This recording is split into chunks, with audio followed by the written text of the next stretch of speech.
আসসালামু আলাইকুম গাইজ। তো চলে আসলাম আরেকটি ভিডিও নিয়ে।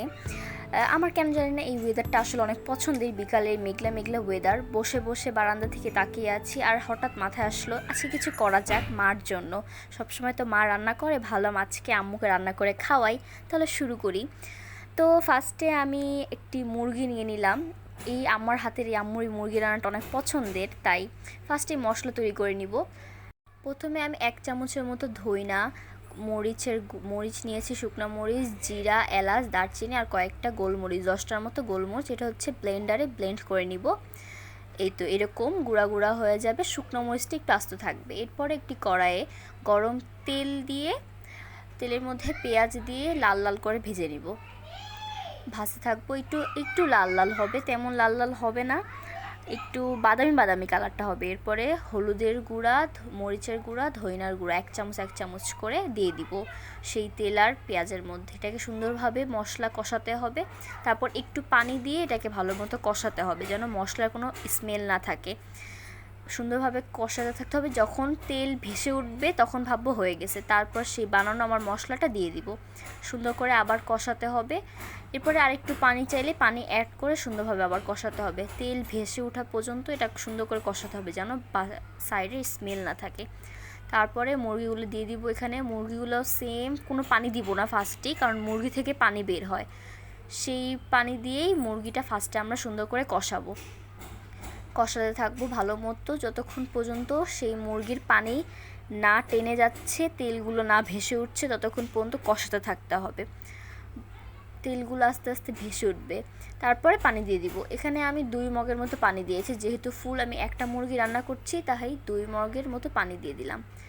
দিয়ে এরকম ফুটে ওঠা পর্যন্ত ঢাকনা খুলেই নাড়াচাড়া দিতে থাকতে হবে যেন যতক্ষণ ফুটে মুরগিগুলোর গায়ে যেন মশলাগুলো লেগে যায়, সুন্দর মতো সেদ্ধ হয়ে যায়। এরপর ঢাকনা দিয়ে রেখে দিব। এই মুরগিটার হচ্ছে রহস্য এটাই, এটা হচ্ছে উপরে থেকে আবার বাগার দেওয়া লাগে। তো তাই আমি তেলের মধ্যে ওই মুরগির উপরে ভাসা তেল, ওই তেল একটু নিয়ে সেটার মধ্যে পেঁয়াজগুলো আমি লাল লাল করে ভেজে নিব। সুন্দরভাবে মশমশা করে এটা ভাজতে হবে। বেরেস্তা যেমনভাবে করা হয় তেমনই একটু ভাজা ভাজা করে এটা সুন্দর করে ভাজতে হবে। এটাই হচ্ছে মুরগিটার আসলে রহস্য। তারপরে মুরগির উপরে আমি পেঁয়াজগুলো দিয়ে দিলাম, সেই তেল সহই দিয়ে দিলাম আবার, কারণ আমি মুরগি থেকেই তেল নিয়েছিলাম, এখানে এক্সট্রা বেশি তেলের কোনো আর যোগ দেওয়া লাগবে না।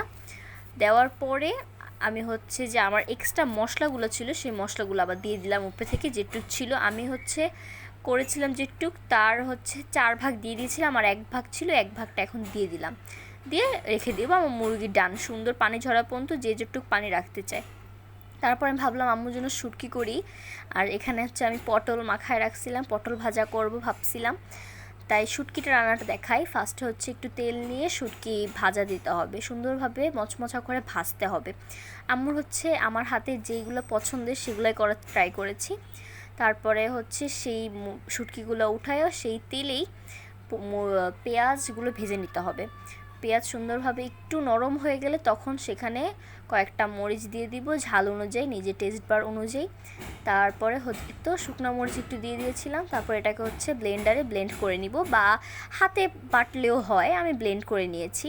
এই তো শুটকিটা। এরপরে চাইলে শুকনো মরিচ আরও অ্যাড করতে পারবে। এই তো আমি খিচুড়ি রান্না করেছিলাম, তারপরে কয়েক পদের ভর্তা করেছিলাম আম্মুর পছন্দের, ডাল ভর্তা, মিষ্টি কুমড়া ভর্তা, টমেটো ভর্তা, এই তো পটল ভাজা আর মুরগি, লেবু, আচার সব দিয়ে আম্মুকে আমি পরিবেশন করে দিচ্ছিলাম। আম্মুর পছন্দের মতো রান্না করলাম, আম্মু খেয়ে খুশি হলো। সব রান্না ভালোই হয়েছিল, আমিও টেস্ট করছি, মজা হয়েছিল। তো এরকম সবাই তোমরাও ট্রাই করবে, মাকে একদিন ছুটি দিয়ে নিজে রান্না করে মাকে খাওয়াবে মার পছন্দ মতো। তো এই ছিল আজকের ভিডিও, দেখা হবে নেক্সট ভিডিওতে। সবাই আমার জন্য এবং আমার ফ্যামিলির জন্য দোয়া করবেন। তো দেখা হচ্ছে আবার নেক্সট ভিডিওতে। আল্লাহ হাফেজ।